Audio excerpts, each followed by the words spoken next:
चलिए जी, thank you so much for coming back. मेरा नाम है सुनील अधिकारी और आप देख रहे हैं कॉमर्स पॉइंट, अपना फेवरेट चैनल। चलिए जी, स्टार्ट करेंगे आज legal provision related with consideration. कैसे हैं आप? पहले तो सबसे पहले ये बताइए पढ़ाई कैसी चल रही है, और आई होप सो पढ़ाई लिखाई अच्छी चल रही होगी। नोट्स डाउनलोड करने का लिंक आपको मैंने अवेलेबल करा दिया है डिस्क्रिप्शन में, प्लीज वहां से नोट्स डाउनलोड करना मत भूलिएगा। राइट, चलिए कंसिडरेशन स्टार्ट करेंगे। पिछले वीडियो में फ्री कंसेंट के सारे हमने प्रोविजन देख लिए थे। फ्री कंसेंट अच्छे से इंपॉर्टेंट टॉपिक है, अच्छे से पढ़िएगा। कंसिडरेशन के ऊपर आते हैं। कंसिडरेशन क्या होता है? देखिए, दोनों पार्टीज को कुछ ना कुछ फायदा होना चाहिए।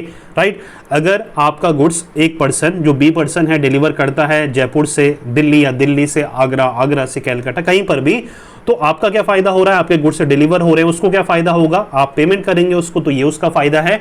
तो लॉ कहता है कि कंसिडरेशन होना बहुत जरूरी है दोनों पार्टीज के बीच। It is a price that one party to contract pays for the promise और performance of the other party. हो रहा है बच्चों क्लियर? अब इसके प्रोविजन देखना बहुत ज्यादा जरूरी है। चलिए, Essentials of valid consideration in Indian Contract Act are as follows। पहला क्या है? Consideration must move at the desire of the promisor। बिल्कुल ठीक है।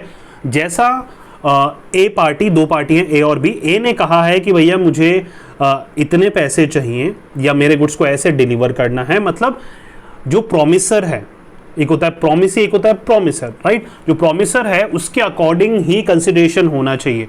अगर आपने कहा है कि 500 रुपए तो 500 रुपए, 1000 रुपए तो 1000 रुपए, या जो भी टर्म्स एंड कंडीशन आपने रखी है उसी टर्म्स एंड कंडीशन में अदर पार्टी भी एग्री होनी चाहिए। Right, the consideration need not benefit the promiser himself. Right, मतलब दोनों में से किसी एक पार्टी को या सिर्फ प्रॉमिसर को ही फायदा नहीं होना चाहिए, प्रॉमिसी को भी उस कॉन्ट्रैक्ट का फायदा होना चाहिए।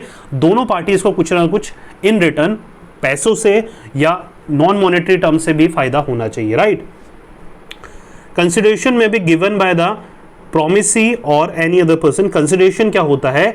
जरूरी नहीं है कि दो पार्टीज ने अगर वादा करा है कि वो आपस में ये देंगे तो दोनों पार्टी एज अ इंडिविजुअल खुद ही दे। उसका कोई लीगल रिप्रेजेंटेटिव, उसका कोई रिलेटिव, उसका कोई फैमिली मेंबर भी कंसिडरेशन को पास कर सकता है टू द अदर पर्सन, लेकिन वो उसका राइट रिप्रेजेंटेटिव होना जरूरी है। राइट, कंसिडरेशन में भी पॉजिटिव और नेगेटिव, वो सही काम के लिए हो सकती है, गलत काम के लिए हो सकती है, या नेगेटिव टर्म में भी हो सकती है, पॉजिटिव टर्म में भी हो सकती है। किसी को मना करना, वहां जाने से, कोर्ट जाने से मना करना, ये एक नेगेटिव कंसिडरेशन है। मतलब आपने किसी को कोर्ट जाने से रोकने के लिए जब आप पैसे देते हैं तो ये नेगेटिव कंसिडरेशन हो गई। राइट, सही काम करने के लिए वो पॉजिटिव कंसिडरेशन हो गई। कंसिडरेशन में भी पिछले, पास हो सकती है, प्रेजेंट के लिए हो सकती है, फिर फ्यूचर में हो सकता है पेमेंट के लिए।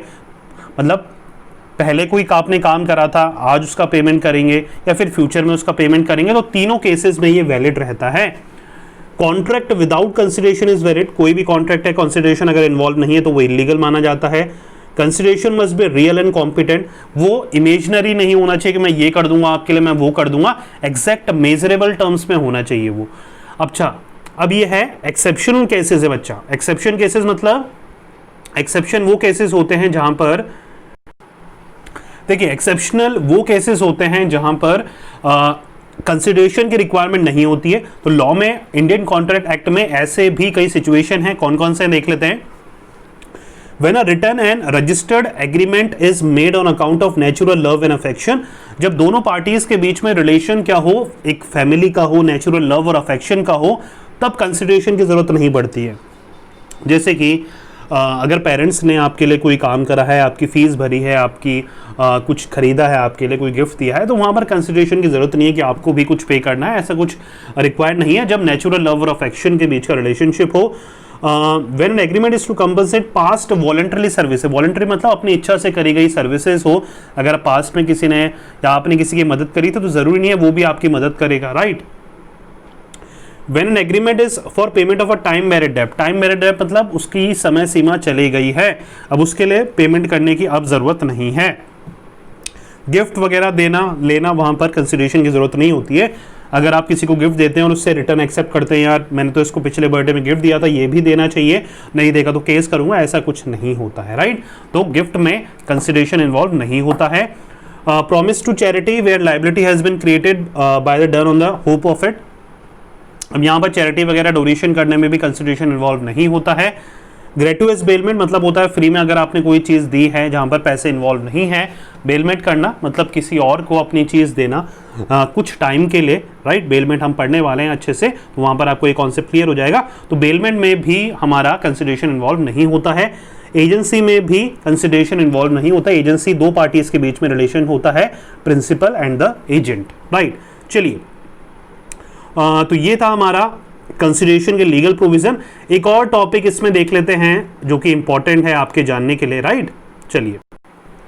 चलिए इस टॉपिक में देखिए क्या है, legal provision related with legality of objective and consideration. अब इस टॉपिक में क्या है अच्छे से समझिएगा कि जो ऑब्जेक्टिव है, जो मकसद है कॉन्ट्रैक्ट करने का, और कंसिडरेशन है, लीगल होने बहुत ज़रूरी हैं। अगर आपने गलत काम के लिए किसी को कॉन्ट्रैक्ट दिया है, आपका मकसद ही गलत है, तो वहां पर वो वॉइड कहलाता है, right. Both the objective and consideration of a valid contract should be valid. सबसे पहले इंपॉर्टेंट लाइन है, बोथ द ऑब्जेक्टिव, मकसद है, और कंसिडरेशन जो पास हो रहा है दोनों पार्टीज में वो वैलिड होना चाहिए।